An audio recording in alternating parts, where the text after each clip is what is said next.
ओम विष्णुपादाय कृष्णपृष्ठाय भूतले श्रीमते भक्तिवेदांत स्वामिनीति नामिने नमस्ते सारस्वती देवे गौरवाणी प्रचारिणे निर्विशेष शून्यवादी पाश्चात्य देश तारिणे। हरे कृष्ण।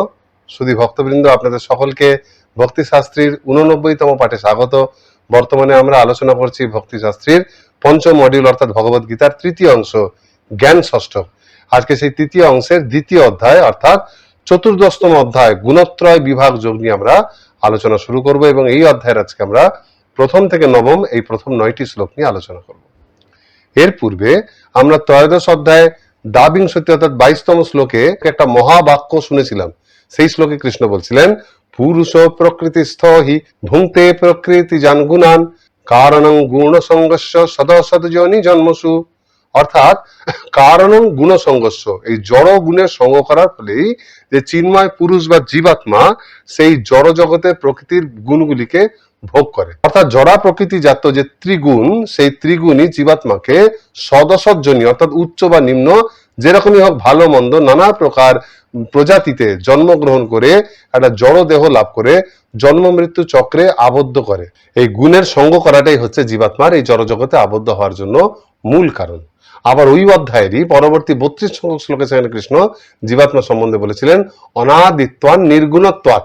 অর্থাৎ জীবাত্মা হচ্ছে অনাদি বা নিত্য, পরমেশ্বর ভগবানের অংশজাত হওয়ায় তারই মতো, এবং সেটা হচ্ছে নির্গুণত্বাৎ অর্থাৎ প্রকৃতির ত্রিগুণের থেকে মুক্ত।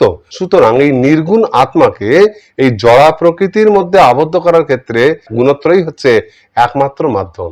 আত্মা যদিও তার নিজস্ব ভ্রান্ত ভোগ করার ইচ্ছার জন্য আবদ্ধ হয়ে এই গুণত্রয়কে ভোগ করে বা জড়া প্রকৃতিকে ভোগ করে, গুণত্রয় কখনোই তাকে জোর করে চিন্ময় জগৎ থেকে টেনে এনে এই জগতে আবদ্ধ করতে পারে না। কিন্তু তথাপি সে নিজের ইচ্ছাক্রমে এই জগতে আবদ্ধ হলেও আবদ্ধ হওয়ার সময় যে মাধ্যমের প্রয়োজন হয়, যে জিনিসটা তাকে জড়া প্রকৃতিতে আবদ্ধ করে রাখে, সেইটা হচ্ছে জড়া প্রকৃতির 3 গুণ। অর্থাৎ এই জড় জগতের গুণত্রয় আত্মাকে সরাসরি জগতে আবদ্ধ করতে না পারলেও আত্মা যদি নিজে থেকে পতিত হয়ে যায়, তাহলে গুণত্রয় কিন্তু আত্মাকে জড় জগতে বদ্ধ করে রাখার জন্য অপরিহার্য মাধ্যম।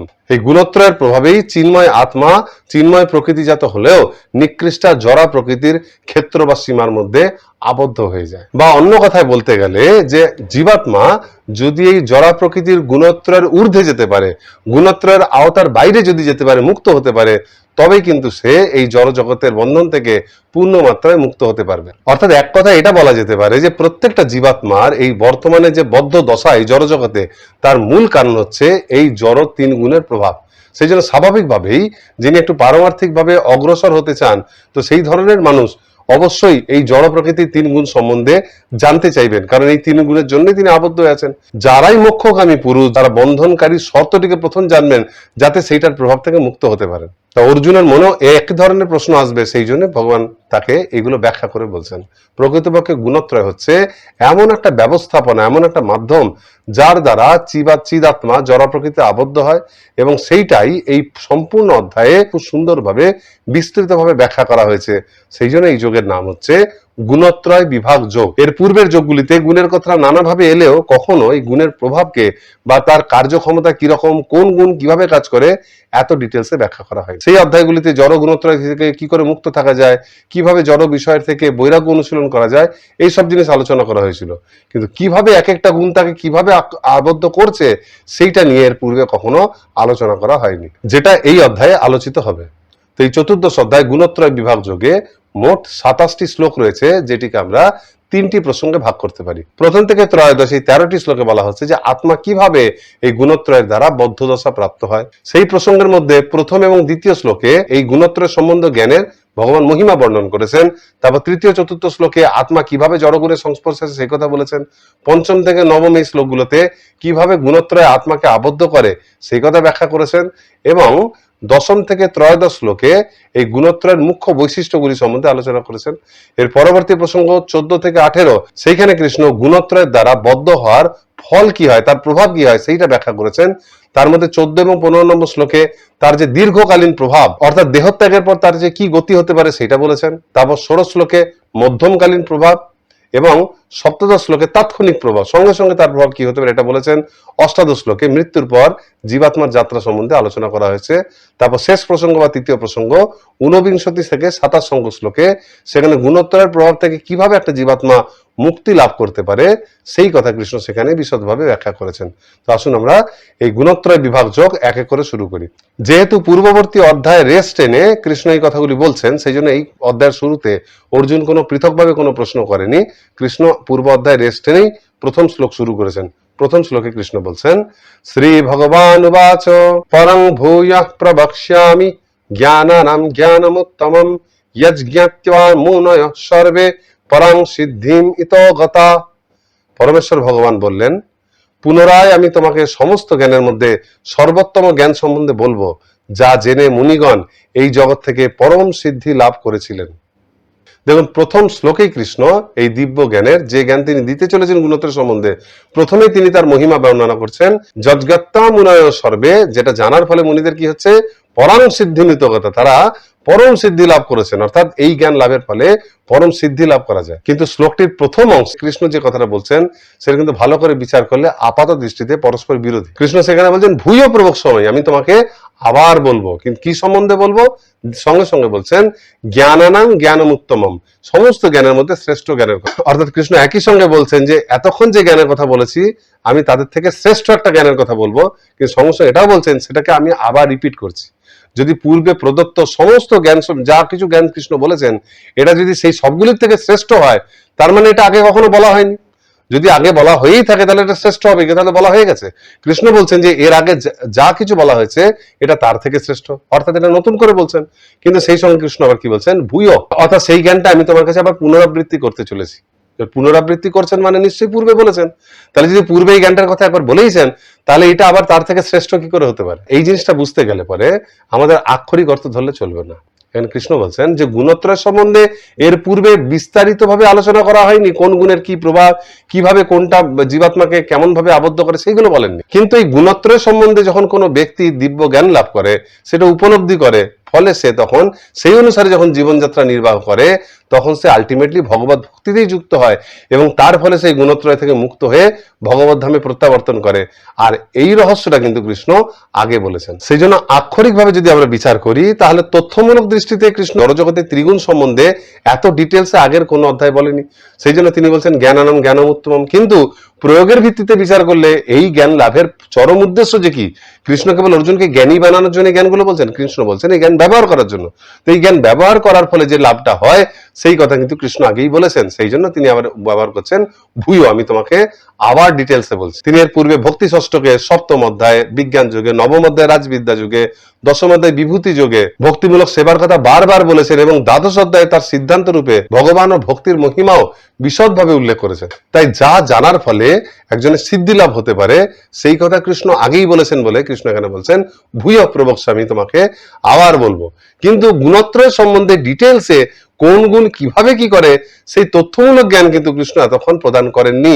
সেই জন্য তিনি এখানে এই জ্ঞানকে শ্রেষ্ঠ জ্ঞান বলছেন, কারণ গুণত্রয় সম্বন্ধে জানার ফলেই একজন ব্যক্তি গুণ থেকে মুক্ত হতে পারে। অর্থাৎ এক কথায় বলতে গেলে পূর্ব বর্ণিত কর্মযোগ, জ্ঞান যোগ এবং অষ্টাঙ্গ যোগ ও ভক্তি যোগের মধ্যে ভক্তি যোগই শ্রেষ্ঠ এবং সেই শ্রেষ্ঠ জ্ঞানটাই কৃষ্ণ এখানে নতুন করে গুণত্রয়ের বিচারের মাধ্যমে প্রকাশ করতে চলেছে। তাই কৃষ্ণ যেটা বলছেন এটা সর্বতভাবে সত্য এবং তার মধ্যে কোনো দ্বন্দ্ব নেই। কিন্তু লক্ষণীয় এটাই যে কৃষ্ণ এখানে বলছেন যে যজ্ঞাত্মা মুনয় সর্বে পরাসিদ্ধিমিত কথা, যে এটা জানার ফলে মুনয় সর্বে সকল মুনিরা সিদ্ধি লাভ করে থাকে। এখানে কিন্তু কৃষ্ণ ভক্তিয়া বলেননি, ভক্তরা সিদ্ধি লাভ করে না, মুনিরা সিদ্ধি লাভ করে। কেন? ভক্তরা তো কৃষ্ণ আরো প্রিয়, তাহলে ভক্তরা কেন সিদ্ধি লাভ করে না এই জ্ঞান লাভের ফলে? এর কারণ হচ্ছে যে শুদ্ধ ভক্তদের পরম পদ লাভ করার জন্য এই বিশ্লেষণাত্মক জ্ঞানের কোনো প্রয়োজন হয় না, তাদের এই জ্ঞানের প্রয়োজনই নেই। এই জ্ঞান সম্বন্ধে মূল ধারণা তাদের রয়েছে, কিন্তু সেইটাকে ব্যবহার করে তারা কৃষ্ণ সেবায় যুক্ত হয় না। তারা স্বতঃস্ফূর্তভাবে কৃষ্ণ সেবায় যেহেতু যুক্ত হন, সেজন্য স্বাভাবিকভাবেই তারা তাদের সেবার মাধ্যমে, ভক্তির মাধ্যমে সরাসরি কৃষ্ণকে প্রাপ্ত হন। এই সত, রজ এবং তম গুণের ডিটেল সম্বন্ধে তাদের না জানলেও কিছু যায় আসে না। কিন্তু মুনিদের ক্ষেত্রে সিদ্ধি লাভ করার এইটাই একমাত্র পথ। সেই জন্য বলা হয়েছে মুনয় সর্বে। দেখেন এই ত্রয়োদশ থেকে অষ্টাদশ অধ্যায় অর্থাৎ ভগবদ গীতার এই যে ষষ্ঠক নিয়ে আলোচনা করছি, এটা হচ্ছে জ্ঞান ষষ্ঠক। এইখানে একজন জীবাত্মা সর্বপ্রথম জ্ঞানের প্রতি আকৃষ্ট এবং জ্ঞানের মাধ্যমে সে জানতে পারে যে এই জড়জগৎ থেকে মুক্তির উপায় কি, এবং এইভাবে সে জ্ঞানের মাধ্যমে ভক্তিতে যুক্ত হয়। অর্থাৎ তারা তাদের বুদ্ধি দিয়ে বিচার করতে পারে এই জড়জগৎ থেকে মুক্ত হতে গেলে, আমাদের নিত্য সত্তা লাভ করতে গেলে অবশ্যই আমাকে ভক্তিযোগ অনুশীলন করতে হবে, কারণ সেটাই শ্রেষ্ঠ পন্থা। তাই এই অধ্যায়ে, পার্টিকুলারলি এই অধ্যায়ে কেবলমাত্র 3টে গুণের কথা বলা হলেও এর রেস টেনে আলটিমেটলি যখন আমরা অষ্টাদশ অধ্যায় অব্দি যাব, তখন আমরা দেখতে পাবো যে ক্রমে ক্রমে কৃষ্ণ জ্ঞানের মাধ্যমে ভক্তির শ্রেষ্ঠত্ব প্রতিপন্ন করছেন। অর্থাৎ এই জ্ঞান ষষ্ঠকে, জ্ঞান লাভ করাটা আমাদের প্রত্যক্ষ বা মুখ্য কাজ নয়, এটা পরোক্ষ। জ্ঞান হচ্ছে ভক্তি লাভের এখানে একটা সোপান। যেমন প্রথম 6টি অধ্যায় ছিল কর্ম, ছিল ভক্তি লাভের একটি সোপান, আর শেষ 6টা অধ্যায় হচ্ছে জ্ঞান ভক্তি লাভের একটি সোপান। আসলে সকল মানুষ ভক্ত নয়, সকলেই কৃষ্ণের প্রতি সরাসরি একটা প্রেমবশত ভক্তিযুক্ত সেবায় যুক্ত নাও হতে পারে, কৃষ্ণের প্রতি একটা আবেগ সবার নাও হতে পারে, সবাই এই ব্যাপারে আগ্রহী নাও থাকতে পারে। কিন্তু সেই ব্যক্তিরাও যাদের বুদ্ধি রয়েছে, তারা বুদ্ধির দ্বারা কিন্তু বিচার করতে পারে যে জড় গুণত্রয় থেকে স্থায়ীভাবে মুক্ত হতে গেলে কৃষ্ণ ভক্তি ছাড়া আর কোনো উপায় নেই, এটাই সর্বশ্রেষ্ঠ সাধন। তাই ভালোবাসার মাধ্যমে তারা ভক্তিতে যুক্ত না হলেও বুদ্ধির দ্বারা, জ্ঞানের ধারা দ্বারা যখন উপলব্ধি করে, তখন মোক্ষ লাভের উদ্দেশ্য তারা অ্যাটলিস্ট ভক্তিতে যুক্ত হয়। মুনিরা সাধারণত নানা প্রকার পন্থা নিয়ে নিজের নিজের মতামত নিয়ে তারা আলোচনা করতে থাকে। কথায় বলা হয় যে নানা মুনির নানা মত। যুধিষ্ঠির মহারাজ মহাভারতের বন পর্বে বলেছেন না সা ঋষির যশ মতঙ্গ ভিন্নম, এমন কোন ঋষিমুনি নেই যার মত অন্য একজনের থেকে আলাদা নয়। তাই এখানে কৃষ্ণ বলছেন সেই সমস্ত মুনিরা যারা ভিন্ন ভিন্ন মত আলোচনা করে মুক্তির পন্থা খুঁজে, তারাও বুদ্ধির দ্বারা বিচার করলে উপলব্ধি করতে পারেন যে জড় গুণত্রয়ের প্রভাব এবং বন্ধনের যা মাত্রা, সেটা থেকে মুক্ত হওয়ার জন্য ভক্তি ছাড়া আর কোনো উপায় নেই।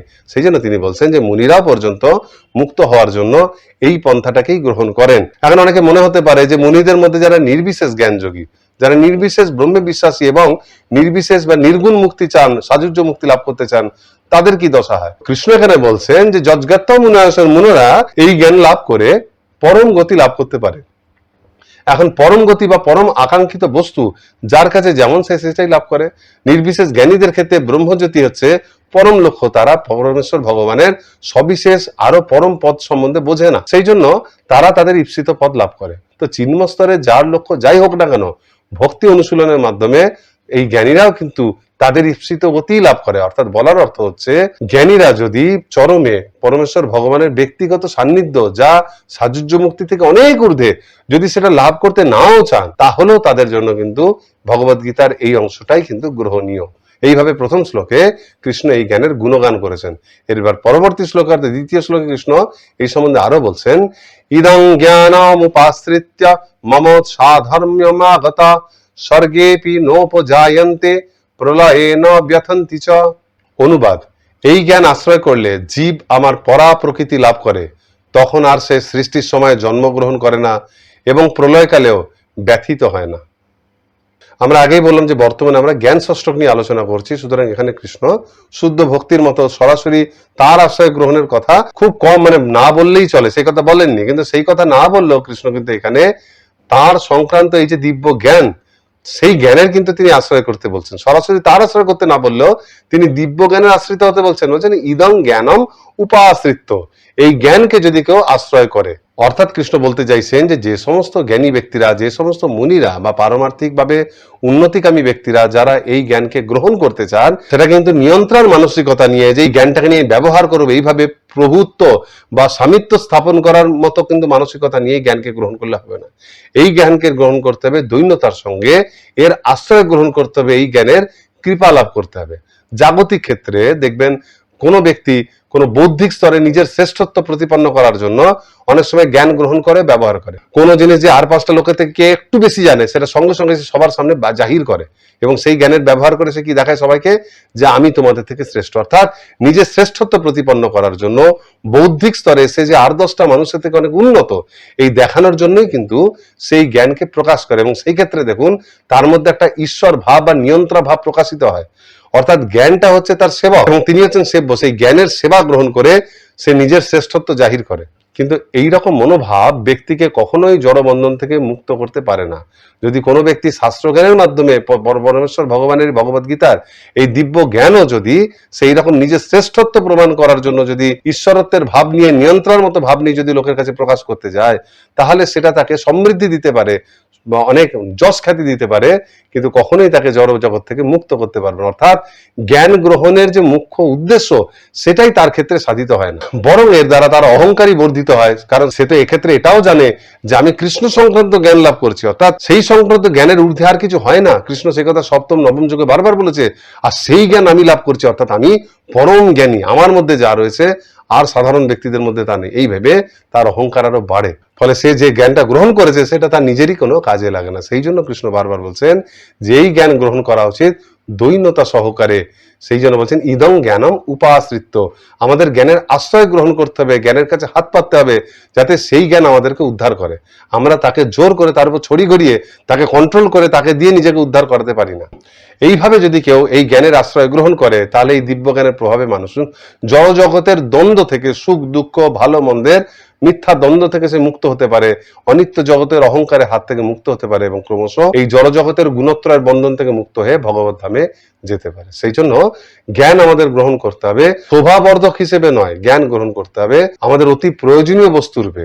যেমন রাজা মহারাজাদের মাথায় সোনার মুকুট শোভামান হতো, সেটা রাজা হচ্ছে নরদেব বা মানুষের মধ্যে নরশ্রেষ্ঠ ভগবানের প্রতিনিধি বলে তার শৌর্য বীর্যের প্রতীক, তার শোভা বর্ধন করে। কিন্তু কখন এই প্রবল বৃষ্টিতে সেই মুকুট কিন্তু রাজাকে ভিজার হাত থেকে রক্ষা করতে পারে না। সেই ক্ষেত্রে তার কি প্রয়োজন হবে? ছাতার প্রয়োজন, যেটা তাকে সম্পূর্ণরূপে রক্ষা করে। তাই ভালো করে দেখতে গেলে মুকুট হচ্ছে শোভা বর্ধনকারী, লোকের কাছে সেটা আকর্ষণীয় বস্তু, নিজে তাকে শ্রেষ্ঠত্ব প্রদর্শনকারী, কিন্তু সেইটা দিয়ে যে বাস্তব প্রয়োজন জলের হাত থেকে রক্ষা, সেটা কিন্তু হয় না। জলের হাত থেকে রক্ষা হয়, রোদ বৃষ্টি থেকে রক্ষা হয় ছাতার দ্বারা। আর ছাতা কিন্তু কখনো শোভাবর্ধক জিনিস না, অর্থাৎ যতক্ষণ প্রয়োজন নেই ততক্ষণ ছাতাটা বাইরে দেখালে পরেও তা কিন্তু কোনো গরিমা বাড়ে না। তাই জ্ঞান হতে হবে এই ছাতার মতো, লোক দেখানোর জন্য নয়, জীবনে অতি প্রয়োজনীয় সময় ব্যবহার করার জন্য। আর এই শাস্ত্রজ্ঞান বা দিব্য জ্ঞানের পরম উদ্দেশ্য কি, পরম গতিটা কি হবে না? কৃষ্ণ প্রেম লাভ করা। আর আমরা ভালো করেই জানি যে প্রেম কখনো বাহু বলে বা বুদ্ধি বলে জোর করে আদায় করা যায় না বা জয় করা যায় না। প্রকৃত প্রেম যে প্রেমাস্পদ, আমার প্রেম প্রদানের যে ব্যক্তি, যার প্রতি আমার প্রেম রয়েছে, তার কাছে কোনো জিনিস জোর করে দাবি করে না, বরং সেটা তার সন্তুষ্টি বিধানের জন্য আমাকে আত্মসমর্পণ করতে বলে। প্রকৃত প্রেমী প্রেমিকের জন্য নিজের সর্বস্ব প্রদান করে, তার কাছে জোর করে কিছু আদায় করতে চায় না। যদি বা সে তার উপর কোনো জোর করে, সেটাও প্রেমের বৃদ্ধির জন্যই করে। তাই প্রকৃত জ্ঞানের প্রভাবে জীব যখন প্রকৃত ভক্তে পরিণত হয়, সে তখন কৃষ্ণের কাছে কিছু আদায় করে না, বরং সে চায় কৃষ্ণ যেন তাকে জয় করুক। তাই প্রকৃত কৃষ্ণ প্রেমের উদ্দেশ্য হচ্ছে কৃষ্ণকে নিয়ন্ত্রণ করা, নিজের ইচ্ছা মতো কৃষ্ণকে নাচানো নয়, বরং কৃষ্ণর দ্বারা পূর্ণরূপে নিয়ন্ত্রিত হওয়া বা পূর্ণরূপে বিজিত হওয়া। আর সেই কৃষ্ণের কাছে পুরোপুরি বিজিত হয়ে যাওয়ার মধ্যে বিকিয়ে যাওয়াটাই হচ্ছে প্রত্যেকটা জীবাত্মার সর্বোচ্চ জয় বা প্রকৃত সার্থকতা। কারণ এইভাবে যে জীব কৃষ্ণের হাতে সম্পূর্ণরূপে বিজিত হয়ে যায়, তো কৃষ্ণ স্বয়ং তার কাছে আবার সর্বস্ব অর্পণ করেন। কিন্তু সেটাও সে নিয়ন্ত্রণ মনোভাব নিয়ে বা আদায় করার মনোভাব নিয়ে কখনোই কৃষ্ণের কাছে দাবি করে না, সেটা তার এমনিই লাভ হয়। এই প্রসঙ্গে ছিল বলদেব বিদ্যাভূষণ বলছেন আবার যে এই জ্ঞান আমরা লাভ করতে পারি কেবলমাত্র শ্রী গুরুদেবের শ্রীচরণ কমলের সেবার মাধ্যমে। অর্থাৎ এক কথায় কৃষ্ণ এই যে জ্ঞানের আশ্রয় করতে বলছেন, তার অর্থ হচ্ছে এই জ্ঞানকে জনসাধারণের মধ্যে প্রকাশকারী যিনি তত্ত্বদ্রষ্টা সদ্গুরুদেব, তার আশ্রয় গ্রহণ করা। আর এইভাবে আশ্রয় গ্রহণ করলে কি হবে? কৃষ্ণ বলছেন মম সাধর্মম আগতা, সে আমার স্বধর্ম লাভ করবে। এখন প্রশ্ন হচ্ছে স্বধর্ম কি? সবার আগে জানতে ধর্ম কি। কৃষ্ণ বহু জায়গায় ভগবদ গীতায় ধর্মের কথা বলছেন। যেমন 4th অধ্যায় 8ম শ্লোকে কৃষ্ণ বলছেন ধর্ম সংস্থাপনার্থায় সম্ভবামি যুগে যুগে। এখানে কৃষ্ণ যে ধর্ম স্থাপনের কথা বলছেন, ধর্ম যে সনাতন ধর্ম হয়, তাকে আবার স্থাপন করার কি? সনাতন ধর্ম কখনো শুরু হতে পারে না, শেষ হতে পারে না, লুপ্তও হতে পারে না। তাই কৃষ্ণ যেটা স্থাপন করছেন সেটা সনাতন ধর্ম না, সেটা হচ্ছে সনাতন ধর্মের সাহায্যকারী একটা সামাজিক পন্থা, একটা সামাজিক কাঠামো। যে সামাজিক কাঠামো বা সাংস্কৃতিক কাঠামো ভেঙে গেলে পরে ধর্মের আচরণ হ্রাস পায়। তাই ধর্মকে সাপোর্ট দেওয়ার জন্য, ধর্ম অনুশীলনে সাহায্যকারী যে সামাজিক ব্যবস্থা, সেই ব্যবস্থাপনাকে কৃষ্ণ এখানে ধর্ম হিসেবে বলছেন, যেটা প্রকৃত ধর্ম আচরণের জন্য অনুকূল এবং অপরিহার্য। আবার দেখবেন ভগবত গীতার শেষে একদম অষ্টাদশ অধ্যায় 66 সংখ্যক শ্লোকে কৃষ্ণ কি বলছেন, সর্বধর্মান পরিত্যাজ্য। এইখানে যে ধর্ম পরিত্যাগ করতে বলছেন, সেখানে কিন্তু ধর্ম বলতে গৌণ ধর্মকে বোঝাচ্ছে। এখানে কৃষ্ণ অর্জুনকে বোঝাচ্ছেন যে জীবের যে মুখ্য ধর্ম সনাতন ধর্ম, যে পরমেশ্বর ভগবান শ্রীকৃষ্ণের সন্তুষ্টি বিধান, সেইটা করার জন্য যে আপাত গৌণ ধর্ম, যেগুলো এই ধর্মেরই সেবক, সেইগুলোকে তুমি পরিত্যাগ করো। গৌণ ধর্মের কাজ হচ্ছে মুখ্য ধর্মে মানুষকে এগিয়ে যেতে সাহায্য করা। কিন্তু যদি কোনো গৌণ কর্তব্য বা গৌণ ধর্ম এই মুখ্য ধর্মে পরিপন্থী হয়ে ওঠে, তখন প্রয়োজন অনুসারে সেগুলোকে উপেক্ষা করতে হবে। তাই এখানে ধর্ম বলতে কিন্তু কৃষ্ণ মুখ্য ধর্মের কথা বলছেন না, গৌণ ধর্মের কথা বলছেন। তাই এই শ্লোকে যখন কৃষ্ণ বলছেন মম সাধর্মম, তখন কৃষ্ণ বোঝাতে চাইছেন যে তার মতো চিন্ময় অস্তিত্ব লাভ করা। কৃষ্ণ যেমন নিত্য চরম চিন্ময় ব্যক্তিত্ব, তাই তার থেকে সৃষ্ট তারই অংশজাত, বিভিন্নাংশজাত বলে জীবাত্মাও কিন্তু নিত্য চিন্ময় অস্তিত্ব বিশিষ্ট। কিন্তু জড় জগতে এসে সে সেটা ভুলে গিয়ে জড়া প্রকৃতিতে আবদ্ধ হয়ে গেছে।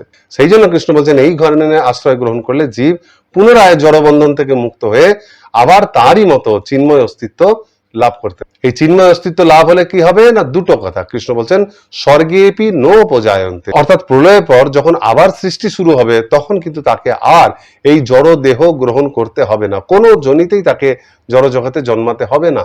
আর সেই সঙ্গে কি বলছেন, প্রলয়ে ন ব্যথন্তি চ, অর্থাৎ ধ্বংসকালে বা প্রলয়কালে তাকে ক্লেশ পেতে হবে না। প্রলয়ের সময়, ধ্বংসের সময় সকলে এটাই ব্যথা পায় যে আমি শেষ হয়ে যাব, আমার সমস্ত অস্তিত্ব ধ্বংস হয়ে যাবে।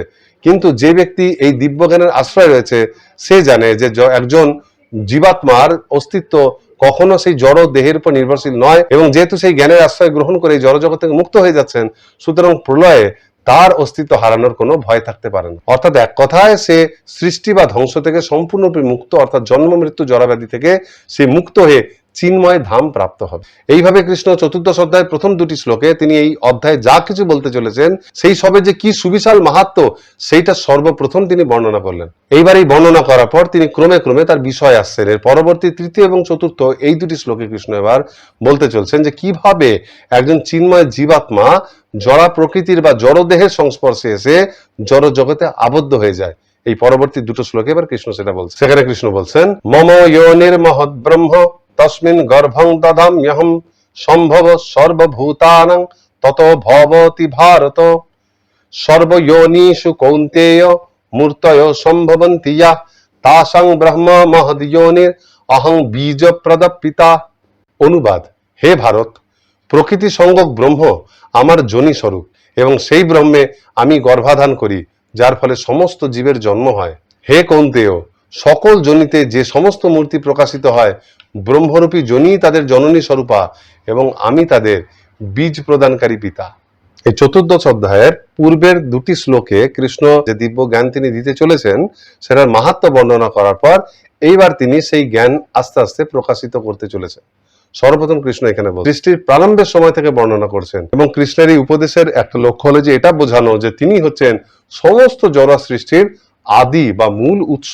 একথা তিনি আগেও বলেছেন, কিন্তু এখানে তিনি টেকনিক্যালি বলছেন। আমরা এর আগের অধ্যায় দেখেছি যে সবকিছু আত্মা এবং জড়া প্রকৃতি, অর্থাৎ জড় এবং চেতনের পারস্পরিক সমন্বয়ের মাধ্যমে সৃষ্টি হয়েছে। অর্থাৎ এই জড় সৃষ্টি সামগ্রিকভাবে জড় এবং চেতনের দ্বারাই পরিচালিত হচ্ছে, দুটি সমন্বয়ের ফলেই হচ্ছে, কিন্তু সেটি আপনি আপ বা স্বাধীনভাবে হচ্ছে না। পরমেশ্বর ভগবান শ্রীকৃষ্ণের ইচ্ছাতেই এই জড়ের সঙ্গে চেতনের সমন্বয় সাধন ঘটে, এবং এই সমন্বয় সাধন ঘটে বলেই জড়জগৎ চালিত হয়। সেই কথাটা কৃষ্ণ এখানে বলছেন যে কোনো কিছু আপনি আপ বা আনকন্ট্রোল অবস্থায় নেই। শ্রীমদ্ ভাগবতমে সেখানে সৃষ্টির শুরুর কথা খুব বিশদে ব্যাখ্যা করা হয়েছে।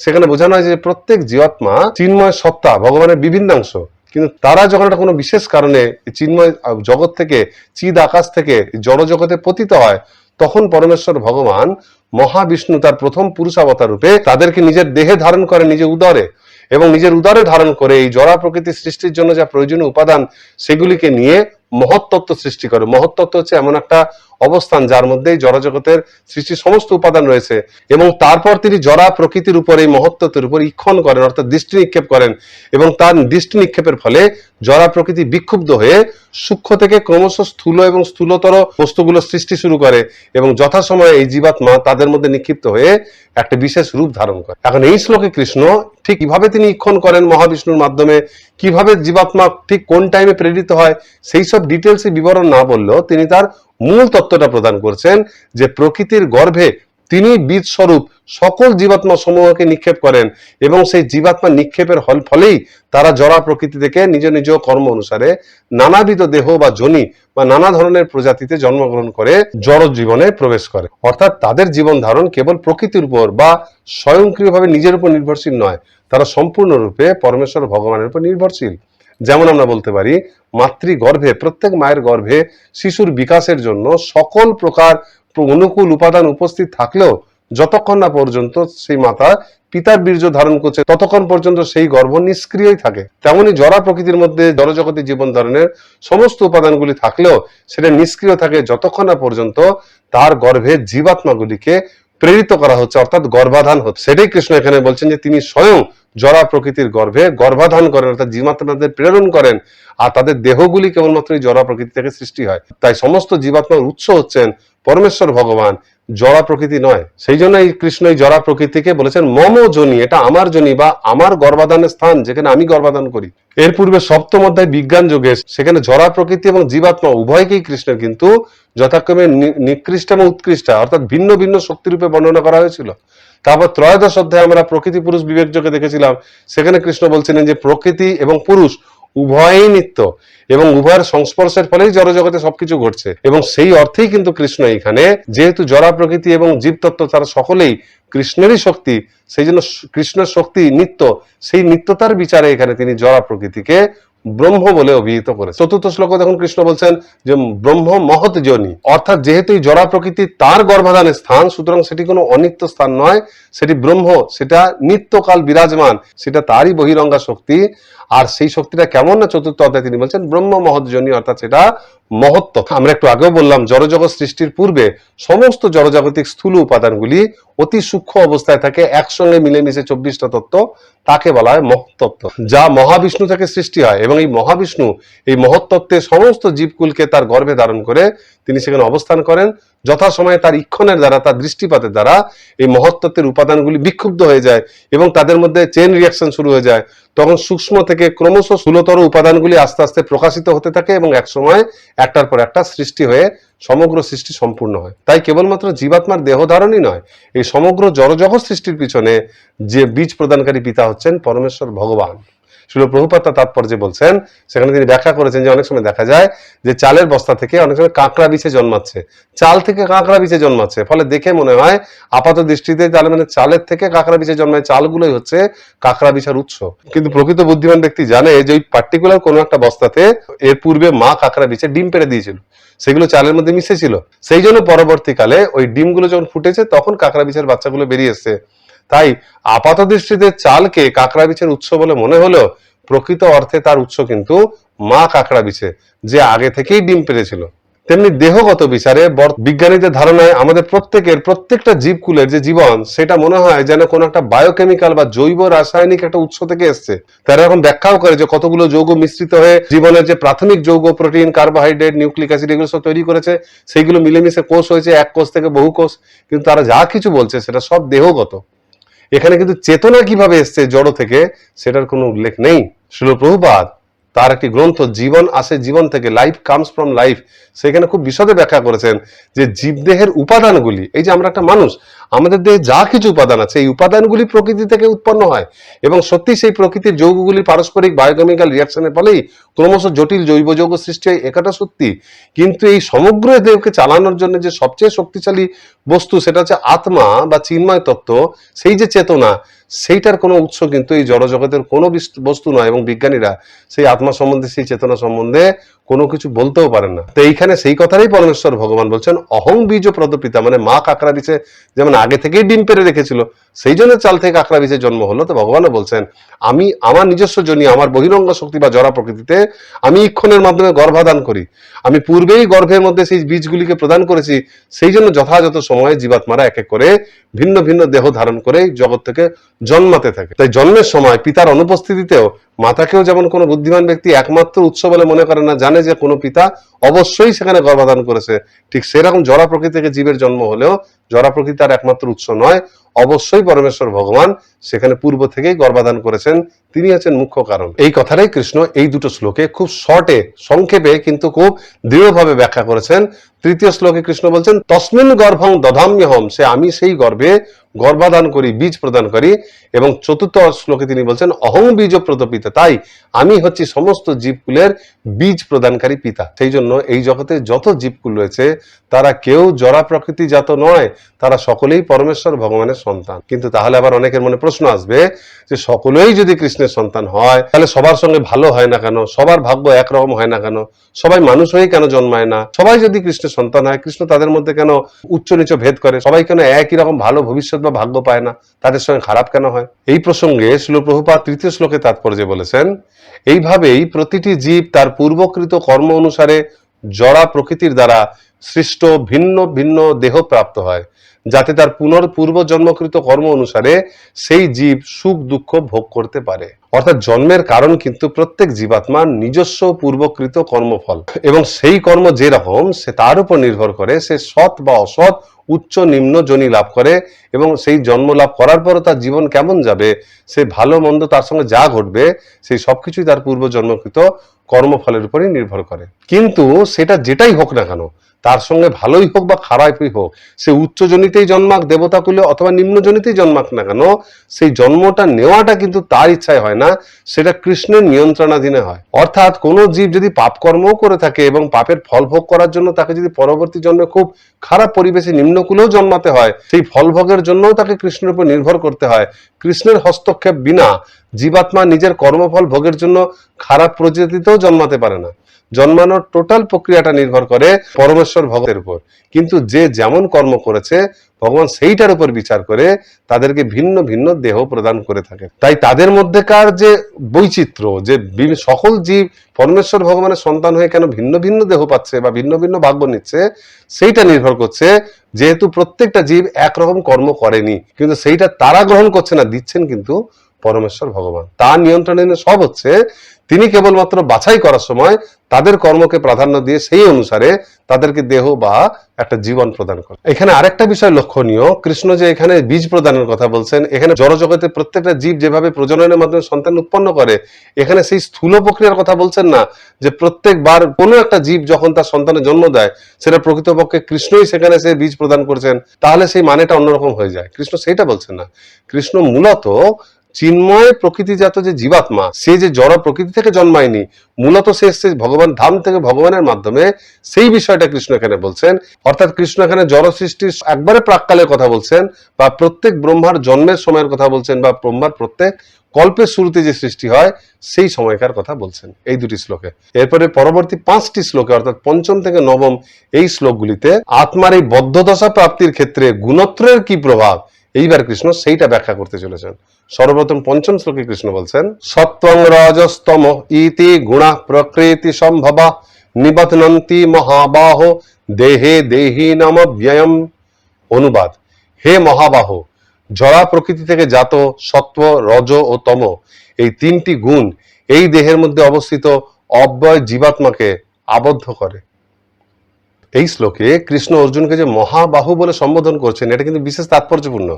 কৃষ্ণ বলতে চাইছেন যে জীবাত্মা যতই বলশালী হোক না কেন, সকল ক্ষেত্রেই কিন্তু নিজ নিজ জড় দেহে এই গুণত্রয় তাদেরকে আবদ্ধ করে রাখে। সে অর্জুনের মতো মহাবাহু ব্যক্তি হলেও সেই গুণত্রয়ের কাছে অসহায়ভাবে এই জড় বন্ধনে আবদ্ধ হতে বাধ্য হয়, কেউ সেখান থেকে নিষ্কৃতি পেতে পারে না। এখন প্রশ্ন হচ্ছে, এই যে গুণত্রয়, 3 প্রকার যে গুণ, সত, রজ, তম, এগুলো যে এত শক্তিশালী, এই গুণগুলো কি জিনিস? এটা কি কোনো বস্তু, না এটা খালি একটা ধারণা, মানুষের একটা কনসেপ্ট বোঝার জন্য খালি? কিন্তু জড় গুণত্রয় ধারণা নয়, কারণ তার প্রভাব মানুষ, পশু, পাখি সবার উপর রয়েছে। একটা উদাহরণ দিলে বোঝা যায়, যেহেতু জড় গুণত্রয় অত্যন্ত সূক্ষ্ম, তাকে চোখে দেখা যায় না, তাই তাদেরকে ধারণা বলে মনে হয়।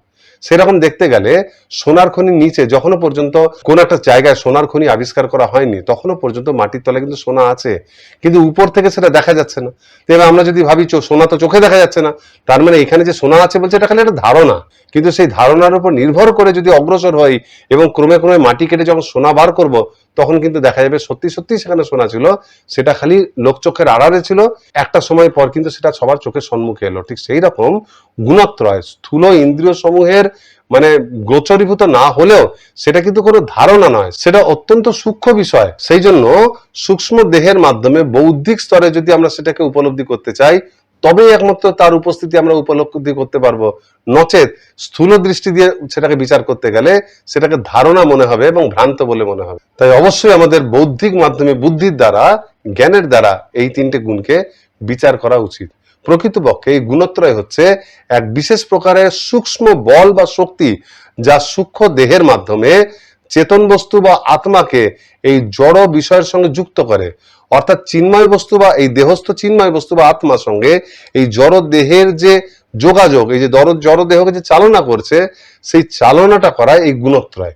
গুণত্রয় সেইটা করায় নিজে সরাসরি নয়, সূক্ষ্ম দেহের মাধ্যমে সে আত্মাকে জড় দেহের সঙ্গে যুক্ত করে এবং তাদের মধ্যে আন্তঃসম্পর্কটাকে সে প্রভাবিত করে, স্থাপন করে এবং অনেকটা নিয়ন্ত্রণও করে।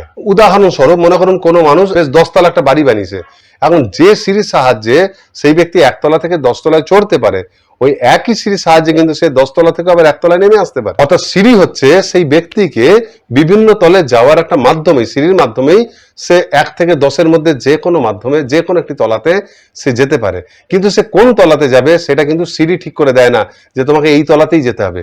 সে নিজের ইচ্ছা মতো কখনো উপরের তলায় যেতে পারে, কখন নেমেও আসতে পারে। ঠিক সেই রকম জড় গুণত্রয় যে এই সিঁড়ির মতো, সে একটা মাধ্যম যে আত্মাকে দেহের মাধ্যমে বিভিন্ন রকম কর্ম করতে সাহায্য করে এবং সেটাকে নিয়ন্ত্রণও করে। যার যেমন মানসিকতা, সে সেই রকম গুণের কম্বিনেশনের দ্বারা সে প্রভাবিত হয়। অর্থাৎ সে কোন গুণের দ্বারা প্রভাবিত হবে সেটা নির্ভর করে তার মানসিকতার উপর, তার পূর্বজন্মকৃত কর্মফলের উপর। প্রত্যেকটি গুণই সময়ে সময়ে তার উপর প্রভাব বিস্তার করতে চায়, কিন্তু কোন পার্টিকুলার গুণের সঙ্গে তার বিশেষ মানসিকতার যোগ সাজস হয় বলে তার মানসিকতা অনুসারে সে একটা বিশেষ গুণের দ্বারাই এক একটা কাজে বেশি করে প্রভাবিত হয়, এবং একবার প্রভাবিত হলে পরে সে সেইটাকে নিজের ইচ্ছা মতো তার যে প্রতিক্রিয়াগুলো আছে সেগুলোকে সে এড়াতে পারে না, সেইগুলোও তাকে ভোগ করতে হয়। উদাহরণস্বরূপ কোন একটা বাড়িতে যদি 4 তলা বাড়ি হয়, তার নিচ তলা 1 তলা থেকে যে 2 তলা 3 তলা এবং 4 তলা যাওয়ার 3টে ভিন্ন ভিন্ন সিঁড়ি থাকে, তাহলে যেটা 1 তলায় যাওয়ার সিঁড়ি সেটাতে চাপলে পরে সে বাধ্য 1 তলায় যেতে, তেমনি 4 তলা সিঁড়িতে যে চড়ে বসেছে অর্ধেক পথ যাওয়ার পর সে সেখান থেকে জাম্প করে অন্য সিঁড়িতে যেতে পারে না, তাকে 4 তলাতেই যেতে হবে। ঠিক সেই রকম জীবাত্মাও তার উপর সমস্ত রকম গুণের প্রভাব এলেও সে কোনো বিশেষ ধরনের গুণ বা গুণের বিশেষ ধরনের একটা কম্বিনেশনের দ্বারাই সে বেশিভাবে প্রভাবিত হয় এবং সেই গুণের দ্বারাই সেই জগতে আবদ্ধ হয়। সেটা আমরা পরবর্তীকালে ধীরে ধীরে আরো বিশদভাবে আলোচনা করে জানবো। যাই হোক, এই প্রথম শ্লোকে কৃষ্ণ এইভাবে 3 গুণের কথা বললেও পরবর্তী 3টি শ্লোকে এবার কৃষ্ণ সেগুলোকে পৃথক পৃথক ভাবে ব্যাখ্যা করছেন যে কোন গুণ জীবাত্মাকে কিভাবে আবদ্ধ করে। সর্বপ্রথম তিনি শতগুণের কথা বলছেন। তত্র সত্ত্বং নির্মলত্বাৎ প্রকাশকমনাময়ম সুখ সঙ্গেন বধ্নাতি জ্ঞান সঙ্গেন চানঘ। অনুবাদ: হে নিষ্পাপ, এই 3টি গুণের মধ্যে শতগুণ নির্মল হওয়ার ফলে প্রকাশকারী ও পাপ শূন্য এবং সুখ ও জ্ঞানের সঙ্গের দ্বারা জীবকে আবদ্ধ করে। কৃষ্ণ 3টে গুণকে তাদের পজিশনের অধক্রম অনুসারে বলছেন। সর্বপ্রথম তুলনামূলক যেটা সর্বশ্রেষ্ঠ গুণ 3টের মধ্যে তার কথা বলছেন, সেই জন্য তিনি শতগুণ সম্বন্ধে বলছেন নির্মল আর অনাময়ম। নির্মলতা যার মধ্যে কোনো মল নেই, আর অনাময় মানে হচ্ছে পাপ শূন্য, অর্থাৎ সবচেয়ে তুলনামূলকভাবে পবিত্র গুণ বা পাপমুক্ত গুণ হচ্ছে এই শতগুণ। সেই জন্য যখন কোনো জীবাত্মা শতগুণের দ্বারা প্রভাবিত হয়, তো শতগুণের প্রভাবে সেই জীবাত্মা পাপের মাধ্যমে ভোগ বিলাসের দ্বারা সে ইচ্ছুক থাকে না, ধর্ম মতে চলতে যায় এবং ধর্মপথে চলেই সে যতটুকু সুখ পায় সেটাকেই সে যথেষ্ট বলে মনে করে। এইভাবে সে পাপ মুক্ত থাকে এবং পাপ মুক্ত থাকে বলে তার দৃষ্টিভঙ্গি তুলনামূলকভাবে অন্যদের তুলনায় অনেক বেশি পরিষ্কার থাকে, তার উন্নত মানসিকতা থাকে। তাই তার সম্বন্ধে জগতের প্রত্যেকটা ক্রিয়া প্রতিক্রিয়ার পিছনে যে সূক্ষ্ম কারণ সেগুলিকে সে দেখার চেষ্টা করে। সেই জন্য সে ছোটখাটো সুখ দুঃখে অত্যন্ত বিচলিত হয়ে পড়ে না, সেই সব কিছুকেই সে কার্যকারণ সম্পর্কে বিচার করতে চায় এবং সেই জন্য সে চট করে অসন্তুষ্ট হয় না, তার মানসিকতা অপেক্ষাকৃত উন্নত হয়। আর অসন্তুষ্ট হয় না বলে এরকম ব্যক্তি কিন্তু চাইলে পরে আত্ম উপলব্ধির পথে অগ্রসর হতে পারে। এক কথায় বলতে গেলে এইরকম ব্যক্তি তীব্র ভোগ বিলাস বা লালসার থেকে মুক্ত থাকে। সে যদি সুখ ভোগ করতেও চায়, সেটাও সে ধর্মপথে যেতে চায়। সেই জন্য তার জীবন সাধারণভাবে পাপ শূন্য হয়। তাই কৃষ্ণ বলছেন অনাময়ম। এবং স্বাভাবিকভাবে যে ব্যক্তির পাপের প্রবণতা কম, সেই ব্যক্তির জীবনে পাপের প্রভাবও কম, যেহেতু সে পাপ কর্ম থেকে দূরে থাকে, ফলে পাপের প্রভাবে তার জীবনে কষ্ট বেশি ভোগ করতে হয় না, পাপের ফল তাকে ভোগ করতে হয় না। ফলে তুলনামূলকভাবে তার জীবন শান্তিপূর্ণ এবং অনিত্য হলেও সুখময় বা জড়জাগতিক দৃষ্টিতে আনন্দময় হয়ে থাকে। এবং সেটাই হচ্ছে তিনটে গুণের মধ্যে সাত্বিক গুণের শ্রেষ্ঠত্ব। কিন্তু এই তিন গুণের মধ্যে সপ্তগুণ শ্রেষ্ঠ হলেও এও কিন্তু জীবাত্মাকে এই জগতে আবদ্ধই করে রাখে। এবং কিভাবে আবদ্ধ করে? কৃষ্ণ বলছেন সুখ সঙ্গেন বধ্নাতি জ্ঞান সঙ্গেন চানঘ। এই শতগুণ সুখ এবং জ্ঞান এই দুটির দ্বারা জড়জগতে আবদ্ধ করে। শ্রীল প্রভুপাদ তাৎপর্যে বলছেন যে এইখানে অসুবিধা হচ্ছে শতগুণে অধিষ্ঠিত জীব মোহাচ্ছন্ন হয়ে মনে করেন যে তিনি খুব জ্ঞানী এবং অন্যদের চাইতে শ্রেয়। শ্রীল প্রভুপাদ উদাহরণে দিচ্ছেন যে জাগতিক দার্শনিক, বিজ্ঞানী, সাহিত্যিক বা কবি, তাদের ক্ষেত্রে তারা যেহেতু স্থূল ইন্দ্রিয়ের মাধ্যমে সুখ ভোগে চাইতে মানসিক বা বৌদ্ধিক স্তরে বেশি সুখ ভোগের ক্ষেত্রে যুক্ত থাকে, সেই জন্য তারা সুখে দুঃখে দার্শনিক চিন্তা ভাবনা দ্বারা নিজেকে সামলে নেন, চট করে বিচলিত হন না। একই সঙ্গে পাপের আচরণ থেকে তারা দূরে থাকেন বলে তাদের জীবনটা মোটামুটি শান্তিপূর্ণ এবং আনন্দময় থাকে। এবং তারা যখন দেখতে পান যে তাদের জীবন অন্যদের থেকে শ্রেষ্ঠ, তাদের ধারণা থাকে তারা যেভাবে জীবন যাপন করছে এটাই জীবনযাপনের একমাত্র এবং সঠিক পন্থা। তারা এমনও হতে পারে শতগুণ কথাটা জানতেও পারে, নাও জানতে পারে, কিন্তু জানুক বা না জানুক তাদের এই যে পন্থাটা শতগুণে জীবনযাপন করার, এইভাবেই তারা কর্ম করে যেতে চায় এবং তার ফলে শতগুণে কর্ম করার একটা প্রবল আসক্তি তাদের মধ্যে থেকে যায়। এবং সেই জন্য পরবর্তী জন্মে উন্নত হলেও তাদেরকে আরেকটা দেহ অবশ্যই ধারণ করতে হয়। শ্রীল প্রভুপাদ তার শিক্ষাতে বহু স্থানে বহু জায়গায় বলছেন বারবার এই তিন গুণ তিন প্রকার শিকলের মতো। সেখানে সর্বনিম্ন গুণ তমগুণ যে লোহার শিকল হয়, তো সর্বশ্রেষ্ঠ শতগুণ সোনার শিকলের মতো। সেই সোনার শিকল গায়ে পরে থাকলে আমার সেটাকে অলংকার বলে মনে হতে পারে এবং সেটা আমাকে ক্ষণিক একটা আনন্দ দিতে পারে, সেটাও কিন্তু আমাকে মুক্তির পরিবর্তে এই জগতে আবদ্ধ করে রাখে। আসলে শতগুণের ক্রেডিট এইটাই, কোনো ব্যক্তি যখন শতগুণের দ্বারা খুব বেশি মাত্রায় প্রভাবিত হয় তখন পাপ থেকে মুক্ত থাকার জন্য সে সত্যকে জানতে চায় এবং ক্রমে ক্রমে তার মধ্যে জ্ঞানের উন্মেষ হয়।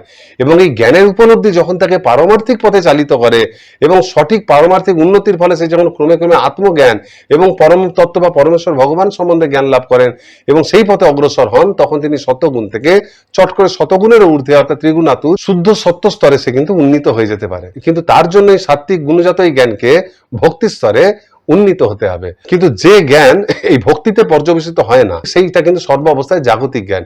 সেই জ্ঞান যেহেতু আধ্যাত্মিকতার সঙ্গে যুক্ত নয়, ফলে সেই জ্ঞানের দ্বারা একজন সাত্বিক মানুষ সাধারণ মানুষের থেকে অনেক ঊর্ধ্বে দর্শন করতে পারলেও, তার দার্শনিক চিন্তা ভাবনা থাকলেও বা কার্যকারণের গভীরে গিয়ে বা ভবিষ্যতের কথা সে চিন্তা ভাবনা করে বলতে পারলেও সেটা জড় জগতের গণ্ডির মধ্যেই তার চিন্তা ভাবনা আবদ্ধ থাকে।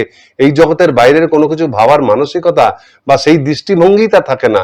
ফলে সেটা কিন্তু তার জড় বন্ধনেরই কারণ হয় এবং সে নিজেকে যেহেতু শ্রেষ্ঠ মনে করে, তার এই শ্রেষ্ঠ ভাবটাই তাকে এই জড় জগতে আরো বেশি আবদ্ধ করে। শ্রীল প্রভুপাদ তাই তাৎপর্যে বলছেন মুক্তি লাভ করে চিৎ জগতে প্রবেশের কোনো সম্ভাবনাই তাদের নেই।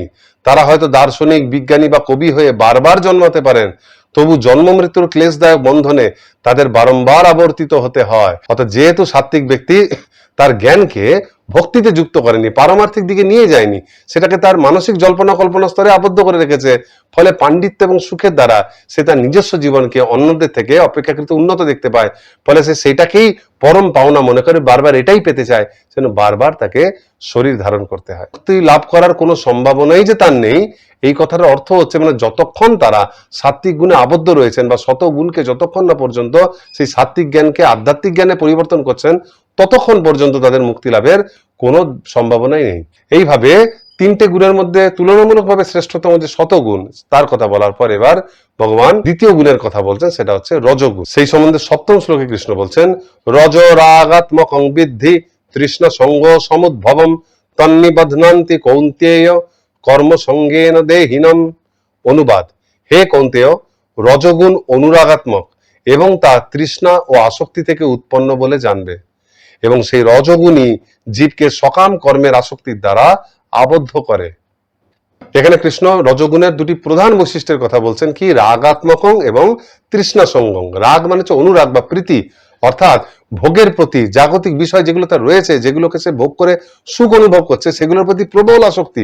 আর তৃষ্ণা মানে যে সুখটা সে এখনো পায়নি। উদাহরণস্বরূপ কোনো ব্যক্তির 4 চাকার গাড়ি, 4 হুইলার একটা গাড়ি কেনার খুব শখ, কিন্তু সে এখনো পায়নি, তা সেইটা পাওয়ার যে ইচ্ছা, এটা একটা তৃষ্ণা। আবার হয়তো সেই ব্যক্তি একটা 4 চাকার মডেল কিনেছে, কিন্তু গোনাটা সস্তার মডেল কিনেছে, সেটারই সে সর্বোচ্চ দামি মডেলটা কিনতে চায়। তো এই দুই প্রকার ব্যাপারই হচ্ছে তৃষ্ণা, অর্থাৎ যে ভোগ এখনো সে করতে পারেনি সেই ভোগ পাওয়ার যে লালসা, সেইটা হচ্ছে রজগুণের একটা প্রকাশ। এইভাবে রাজসিক গুণ একজন জীবাত্মাকে তার যে প্রাপ্ত সমস্ত ভোগের বস্তু সেগুলো অপরিহার্য করে তোলে, যে সেগুলো ছাড়া জীবন চলে না। এমনকি যেগুলো সে পায়নি সেগুলো পাওয়ার জন্য তাকে উত্তরোত্তর তাকে উৎসাহিত করতে থাকে, তার মনে হয় সেটা না পেলে তার জীবন ফেল। এইরকম চিন্তা ভাবনার জন্য, ভোগ্য বিষয়ের প্রতি এত বেশি কনসেন্ট্রেশন বা এত বেশি নির্ভরশীল হওয়ার জন্য রাজসিক মানুষ সবসময় তার জীবনযাপনকে মেনটেন করতে চায়। তার সংসারে সে যা কিছু সুখের জিনিস পেয়ে সেগুলো যেন থাকে এবং উত্তরোত্তর আরো যেন হয়, এবং অপ্রাপ্য সকল বিষয় তৃষ্ণা যেন তার নিবারণ হয়, সেটা করার চেষ্টা করে। আর সেই সমস্ত উপাদান চেষ্টা করতে গেলে তাকে কি করতে হয়? কঠোর পরিশ্রম করতে হয়। দিন রাত তাকে কঠোর পরিশ্রম করে এই সমস্ত সুখের জিনিসগুলোকে একত্রিত করতে হয় এবং সেগুলোকে প্রাপ্ত হতে হয় এবং সেগুলোকে মেনটেনও করতে হয়। কোনো ব্যক্তি কঠোর পরিশ্রম করতে চায় না, অর্থাৎ রাজসিক গুণে প্রভাবিত যে ব্যক্তি কঠোর পরিশ্রম করে তারও কিন্তু পরিশ্রমের পিছনে তার মূল উদ্দেশ্য থাকে সেই পরিশ্রমের ফল দিয়ে নানাবিধ সুখের জিনিসগুলিকে একত্রিত করা। সেই জন্য কৃষ্ণ এই শ্লোকে বলছেন তন্নিবদনান্তি কোন্তেয়, হে কোন্তেয়, এই গুণ তাকে আবদ্ধ করে কিসের দ্বারা? কর্মসঙ্গে ন দেহিনম, সেই দেহিকে, সেই আত্মাকে রাজসিক গুণ এই কর্মের দ্বারা, কর্মচঞ্চলতার দ্বারা তাকে জড় জীবনে আবদ্ধ করে। শ্রীল প্রভুপাদ তাই তাৎপর্যে বলছেন এই রজগুণের ফলে জীব এই জড়জগতে সংসার পেতে বসে তার মধ্যে আবদ্ধ হয়ে যায়, সেটাকে সর্বস্ব বলে মনে করে। শ্রীমদ্ ভাগবতমে পঞ্চম স্কন্ধে পঞ্চম অধ্যায়ে ভগবান ঋষভদেব তার পুত্রদের প্রতি যে শিক্ষা প্রদান করছেন তার অষ্টম শ্লোকে তিনি এই বিষয়ে খুব সুন্দরভাবে বলছেন। পুংসা স্ত্রিয়া মিথুনি ভাবমেতম তথার মিথো হৃদয় গ্রন্থি মাহু অত গৃহ ক্ষেত্র সুতপ্ত বিত্তয়ী জনস্য মোহয়মহং মমেতি। তিনি বলছেন পুংসা স্ত্রিয়া মিথুনে ভাবমেতম, যখন পুরুষ স্ত্রী পরস্পরের প্রতি যৌন আকর্ষণের দ্বারা আকৃষ্ট হয় তার ফলে কি হয়? তথার্মিত হৃদয় গ্রন্থি মাহু, এর ফলে একজনের জন্য আরেকজনের হৃদয়ে গিটের সৃষ্টি করা, অর্থাৎ পরস্পরকে উপভোগ করার এই যে বাসনা সেটা তাকে আটকে দেয়, তাকে জড়জীবনে আবদ্ধ করে, গিট ফেলে দেয়। এবং এর ফলে ক্রমশ এই আসক্তি বাড়ে কিভাবে? গৃহক্ষেত্র সুতাপ্ত বিত্তই, অর্থাৎ তার গৃহ, জমি, পুত্র, পরিবার, ধন দৌলত, এই সবকিছু যা যা এই সুখগুলোকে মেনটেন করতে লাগে সেই সবকিছু আস্তে আস্তে বাড়ে এবং এই সবগুলোর প্রতি মোহে আবিষ্ট হয়েছে কিভাবে? অহং মমেতি, সে সবকিছু মনে করে এটা আমি, এটা আমার বাড়ি, আমার জমি, আমার ধন, আমার স্ত্রী, আমার পুত্র, এগুলো আমি ভোগ করব। এই আমি আমার ভাবটা এইভাবে সেই জড় বিষয়ে সে আবদ্ধ করে। সে প্রকৃতপক্ষে চিন্ময় জগতের ব্যক্তিত্ব, এই জড় জগতের কোনো কিছুই তার নয়, সে নিজেও জড় জগতের নয়, কিন্তু এই হৃদয় গ্রন্থির ফলে রাজসিক গুণের প্রভাবে এরকম মানুষ একটু একটু করে নানাভাবে সংসারে আবদ্ধ হয়ে যায়। এইভাবে মানুষের দেহাত্ম বুদ্ধি ক্রমশ বাড়ে এবং ভোগের বাসনার জন্য তাকে কঠোর শ্রম করতে হয়। এই জন্যই যে পূর্বে সনাতন ধর্মের সমাজে বর্ণাশ্রম প্রথা ছিল, সেইখানে প্রত্যেকটা ব্যক্তি জানতেন প্রত্যেকের জীবনের মূল উদ্দেশ্য চারটি পুরুষার্থ: ধর্ম, অর্থ, কাম, মোক্ষ। কেউ যদি কাম বাসনা চরিতার্থও করতে যায় তার জন্য তার ধনের প্রয়োজন হয়, সম্পদের প্রয়োজন হয়, আর সম্পত্তি অর্জন করতে হয় কিন্তু ধর্মের মাধ্যমে। অর্থাৎ আমাকে যদি আমার বাসনা চরিতার্থ করতেও হয় তার জন্য প্রয়োজন ধন, কিন্তু ধর্মের ভিত্তিতেই উপার্জন করব, কারণ ধর্ম বাদ দিলে পরে আমি যে পাপের ভিত্তিতে যদি উপার্জন করি তাহলে সেটা আরো উল্টো তাকে পাপের ভাগী করে আরো বেশি দুঃখ দেবে। এইভাবে পাপ পুণ্যের বিচারে সেই ব্যক্তি কিন্তু রাজসিক হলেও ধর্মীয় অনুশাসনের আওতার মধ্যে, গণ্ডির মধ্যে থাকায় রাজসিক গুণ কিন্তু আনলিমিটেড ভাবে মাথা চাড়া দিতে পারতো না, সেটা কন্ট্রোলের মধ্যে থাকতো। কিন্তু বর্তমান জগতে কি হয়েছে, মানুষ এই পাপ পুণ্যের বিচারকে সে তুলে দিয়েছে, ফলে পাপ আচরণের মাধ্যমেও সে যেভাবে হোক, ধর্ম হোক, পাপ হোক, যেভাবে হোক, সে অর্থ উপার্জন করতে চাইছে যাতে সে তার কাম বাসনা চরিতার্থ করতে পারে। সে যতদূর সম্ভব প্রকৃতিকে শোষণ করে সে অর্থ উপার্জন করতে চাইছে যাতে সে আরো বেশি বেশি করে ভোগ করতে পারে। এইভাবে ধর্মের কোনো অনুশাসনই সে মানে না বলে বর্তমানে প্রত্যেক মানুষই রাজসিক গুণের দ্বারা প্রভাবিত এবং তাদের প্রত্যেকেরই রাজসিক গুণ সারা জীবন ধরে তাদের ক্রমশ বৃদ্ধি পায়, বর্ধিতই হয়, কখনো ধর্মের দ্বারা সেটা নিয়ন্ত্রিত হয় না। শ্রীল প্রভুপাদ তাৎপর্যে বলছেন আধুনিক সভ্যতাকে রজগুণের পরিপ্রেক্ষিতেই উন্নত বলে গণ্য করা হয়। পুরাকালে শতগুণের পরিপ্রেক্ষিতে উন্নতির মান নির্ণয় করা হতো। পূর্বে যে ব্যক্তি জ্ঞান চর্চায় মগ্ন, ভোগবিলাসী নন, সর্বদা শাস্ত্রজ্ঞ, চরিত্রবান এবং সর্বদা ধর্ম আচরণ করে এবং তাকেই কিন্তু সমাজের সকলে শ্রেষ্ঠ ব্যক্তি বলে মনে করতেন। যারা সেটা করতেও পারতেন না সেই ভোগবিলাসী ব্যক্তিরাও কিন্তু জানতেন, যারা রাজসিক বা তামসিক গুণে প্রভাবিত তারাও জানতেন যে ওই ব্যক্তি কিন্তু আমাদের মধ্যে শ্রেষ্ঠ, কারণ তিনি সাত্ত্বিক জীবন যাপন করেন। সেই জন্য শতগুণের মানুষকে লোকে আদর্শ এবং তার জীবনযাত্রাকেই অনুকরণীয় বলে মনে করতেন। যতটা সম্ভব অনুকরণ করতে পারুক না পারুক, কিন্তু সেটাই তাদের চোখে আদর্শ ছিল, আইডিয়াল ছিল। কিন্তু বর্তমান যুগে উল্টো হয়ে গেছে। তাই বর্তমানকালে যুবক যুবতীরা, ছাত্রছাত্রীরা তাদের পরীক্ষার ভালো রেজাল্ট করে যারা প্রতিষ্ঠিত, যে অনেক স্টাইলিশ ব্যক্তিত্ব, সে ধর্ম মানুক বা না মানুক, সেই সবার কাছে অনুকরণীয় হয় এবং সকলে তার মতো হতে চায়। তাদের চরিত্র যতটাই অধঃপতিত বা উচ্ছৃঙ্খল হোক না কেন, তাতে তাদের কিছু যায় আসে না। সে যদি সমাজে কোনোভাবে অর্থ উপার্জনের জন্য যোগ্য হয়, তাহলে তাকেই সবাই শ্রেষ্ঠ বলে। সে সাত্ত্বিক হোক আর রাজসিক তামসিক, কিচ্ছু আজকাল কেউ বিচার করে না। অথচ যে ব্যক্তি সচ্চরিত্রবান, পণ্ডিত, শাস্ত্রজ্ঞ, সর্বদা ধর্ম আচরণকারী, কিন্তু কোনো কারণে ধনের বিচারে বা সামাজিক ইঁদুর দৌড়ের ক্ষেত্রে সে যদি পিছিয়ে থাকে, তাহলে কিন্তু সকলে তাকে অনুন্নত, পিছিয়ে পড়া, ব্যাকডেটেড মনে করে তাকে ঘৃণা করে। যেমন উদাহরণস্বরূপ দেখুন আমেরিকার লাইফস্টাইল। সেখানে আমেরিকার প্রেসিডেন্ট বাছাই করা হচ্ছে, তো দেখবে যে প্রেসিডেন্ট সমস্ত জনগণকে আরো বেশি ভোগ বিলাসের সুযোগ দেবে, সকলে তাকেই বেশি করে ভোট দেবে। তারা যদি এটাও জানতে পারে যে এই প্রেসিডেন্টের অনেক কিছু কেচ্ছা রয়েছে, তার চরিত্র ভালো না, সে দুশ্চরিত্র লম্পট ব্যক্তি, কিন্তু তাতে তাদের কিচ্ছু যায় আসে না। সে বলবে সে সাধারণ জীবনে সে যাই হোক না কেন, সে আমাদেরকে আরো বেশি সুযোগ দিচ্ছে, আরাম দিচ্ছে, সুতরাং আমরা তাকে ভোট দেব। ভারতীয় সংস্কৃতি কিন্তু এই যে এটা মানে না যে ধর্ম না থাকলেও চলবে, খালি অর্থ কাম এই দুটোকে নিয়ে জীবনযাত্রা ভারতীয় সংস্কৃতির লক্ষ্য নয়। ভারতীয় সংস্কৃতির প্রথমে ধর্ম থাকতে হবে, তারপর অর্থকাম মুখ্য। তাই বর্তমান কালেও ভারতের জীবনযাত্রার মান বা সংস্কৃতির মানও কিছুটা পতিত হলেও, যদি রাজনৈতিক নেতারা কোনোভাবে তারা কারুর কোনো যদি অনৈতিকতা বা চরিত্রহীনতার কথা যদি প্রকাশ হয়ে যায়, তো দেখা যায় যে বিপরীত বিরোধী পার্টির লোক সেগুলোকে ফলাও করে লোকের কাছে প্রকাশ করে যে এই লোকটার কিন্তু চরিত্র খারাপ, যদিও তারাও কিন্তু চরিত্রটাকে মেনটেন করাটাকে শ্রেষ্ঠ বলে মনে করে না, ক্ষমতা বা ভোগের মানসিকতাকেই শ্রেষ্ঠ মনে করে। তাই এককালে ভারতবর্ষের সনাতন সংস্কৃতির যে ভিত ছিল সেটা হচ্ছে ভগবত চেতনা বা কৃষ্ণকেন্দ্রিক চেতনা। যে ব্যক্তির যে ধরনের জীবনযাত্রা বেশি আমাদেরকে ভগবত চেতনার মধ্যে সাহায্য করে, সেটাই শ্রেষ্ঠ। সেই চিন্তা ভাবনা ক্রমে ক্রমে বিদেশকে অনুকরণ করতে গিয়ে আমাদের পাল্টিয়ে গেছে। ফলে এখন ভারতবর্ষ সাধারণ পরিবার সকলেই এটা মনে করে যে জীবনে সেই প্রতিষ্ঠিত তাকেই ভালো ছেলে বলা হয় যে বেশি নম্বর পায়, যে একটা ভালো চাকরি পায়। সে জীবনে কি ধরনের আচার আচরণ করছে সেটা তার কাছে অতটা গুরুত্বপূর্ণ হয় না। সেই জন্য শিল প্রভুপাদ বলছেন বর্তমানে রাজসিক জীবনধারাটাকেই লোকে আদর্শ বলে মনে করে, লোকে সেটাকে শ্রেষ্ঠ মনে করে, সাত্ত্বিক গুণকে শ্রেষ্ঠ মনে করে না। সেই জন্য ছোটবেলা থেকেই সকলকে উৎসাহিত করা হয় রাজসিক হওয়ার জন্য, সবসময় প্রতিযোগিতায় নামার জন্য। এখন প্রশ্ন আসবে যে কৃষ্ণ তো বলছেন তিনটে গুণই আমাদেরকে আবদ্ধ করে। আমরা যে বলছি সাত্ত্বিক রাজসিক গুণের থেকে যে সাত্ত্বিক গুণকে ভালো বলছি, কিন্তু কৃষ্ণ তো একটু আগেই বলেছে শতগুণ তো মানুষকে আবদ্ধ করে, তো শতগুণও আবদ্ধ করে, রজগুণও আবদ্ধ করে, তমগুণও আবদ্ধ করে। সব গুণই যদি আবদ্ধ করে, তাহলে যে কোনো একটা গুণে থাকলেই হলো।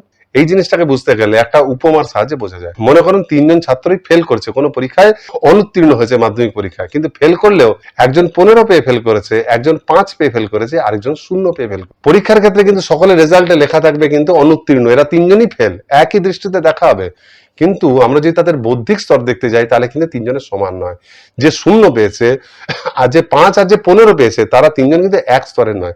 যেহেতু তারা একটা গণ্ডির পিছনে রয়েছে, সেজন্য সবাইকে একই রকম বলা হচ্ছে। কিন্তু এদেরকে শিক্ষিত করে, জ্ঞান প্রদান করে, প্রপার ট্রেনিং দিয়ে, প্রশিক্ষণ দিয়ে যদি আমরা পাস করাতে যাই পরের বছর, তাহলে যে 15 পেয়েছে তাকে পাস করার জন্য আমাকে যে শ্রম দিতে হবে, যে 0 পেয়েছে তার ক্ষেত্রে কিন্তু অনেক বেশি শ্রম লাগবে। ঠিক সেই রকম শত, রজ এবং তম এই তিনটি গুণই জড়জাগতিক আবদ্ধ জীবনের গণ্ডির মধ্যে থাকলেও সাত্ত্বিক গুণ অনেক উপরে রয়েছে।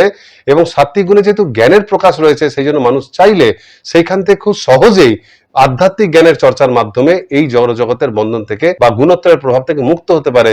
সেই সুযোগ রাজসিক এবং তামসিক মানুষের ক্ষেত্রে অনেকটাই কম। সেই জন্য সাত্ত্বিক জীবনধারাকে উপেক্ষা করে রাজসিক বা তামসিক জীবনধারাকে যদি আমরা সমাজে উৎসাহিত করতে থাকি, তাহলে সেইটা কিন্তু সার্বিকভাবে একটা সামাজিক অবক্ষয় বা সামাজিক অধঃপতনকেই নির্দেশ করে। এইভাবে দুটি গুণের কথা বলার পর কৃষ্ণ এবার অষ্টম শ্লোকে তৃতীয় বা সর্বনিম্ন গুণের কথা বলছেন। সেখানে কৃষ্ণ বলছেন তমস্ত জ্ঞান জংবিদ্ধি মোহনং সর্বদেহিনাম প্রমাদালস্য নিদ্রাভি স্তন্নিবধ্নাতি ভারত। অনুবাদ: হে ভারত, অজ্ঞানজাত তমগুণকে সমস্ত জীবের মোহনকারী বলে জানবে। সেই তমগুণ প্রমাদ, আলস্য ও নিদ্রার দ্বারা জীবকে আবদ্ধ করে।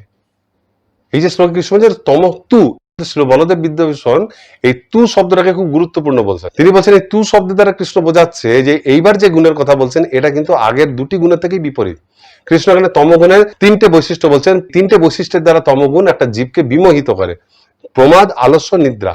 দেখুন, প্রমাদ বৈশিষ্ট্যটির দ্বারা তমগুণ শতগুণের বিরোধিতা করে। প্রমাদ মানে হচ্ছে পাগলামি, খেপামি, যেটা অস্বাভাবিক আচরণ, যে আচরণ পরের জন্য তো অনুকূল নয়, যে আচরণটা করছে তার নিজের জন্য অনুকূল নয়। সেটা জ্ঞানও তো কেউ করে না, যার জ্ঞান সম্পূর্ণ লুপ্ত হয়ে গেছে সেই ব্যক্তি এটা করে। তাই সাত্বিক গুণ যেখানে জ্ঞানের প্রকাশক, সেখানে তমগুণ হচ্ছে প্রমাদের প্রকাশক, অর্থাৎ অজ্ঞানের প্রকাশক। এইভাবে এটা সাত্বিক গুণের ঠিক বিপরীত।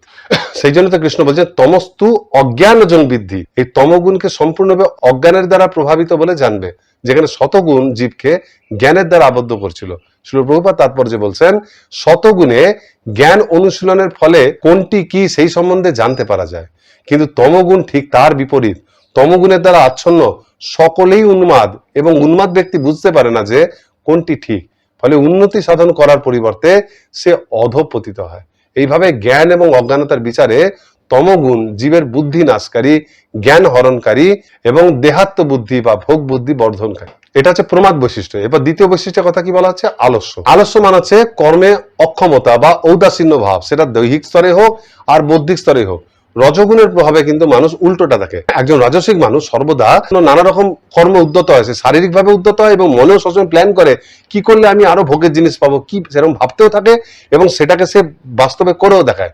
কিন্তু তামসিক মানুষ ঠিক এর বিপরীত ধর্মী। সে মাথাতে কোনো চাপ নিতে চায় না, কোনো জিনিস নিয়ে কোনো কিছু ভাবতে চায় না, এবং সবসময় সে কোনো কর্ম না করে তার ফলটাকে ভোগ করতে। সেই জন্য এই আলস্যতা রজগুণের যে উদ্যমী মনোভাব তার বিরোধিতা করে।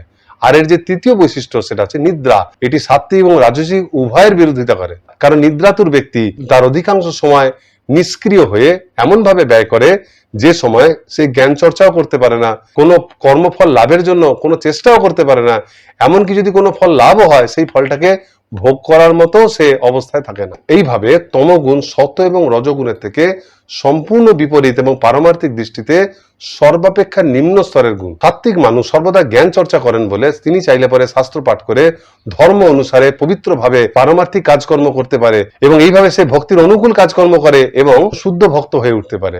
একজন রাজসিক মানুষ সে যেহেতু ফল ভোগের আকাঙ্ক্ষা দ্বারা আবদ্ধ, তো সে অ্যাটলিস্ট সে ধর্ম অনুসারে কর্ম করতে পারে এবং কর্মের ফলগুলো অন্তত সে পরমেশ্বর ভগবানের সেবায় প্রদান করে সে নিষ্কাম কর্মের পথে ভক্তিতে প্রবেশ করতে পারে।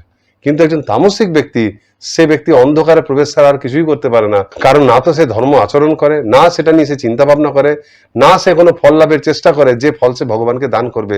সে খালি নিজস্ব একটা জগতে অবস্থান করে এবং সেইটা সম্পূর্ণ জ্ঞানের বিপরীত দশা। কেবলমাত্র অসারতা এবং আলস্য ছাড়া তার মধ্যে কিছু দেখা যায় না।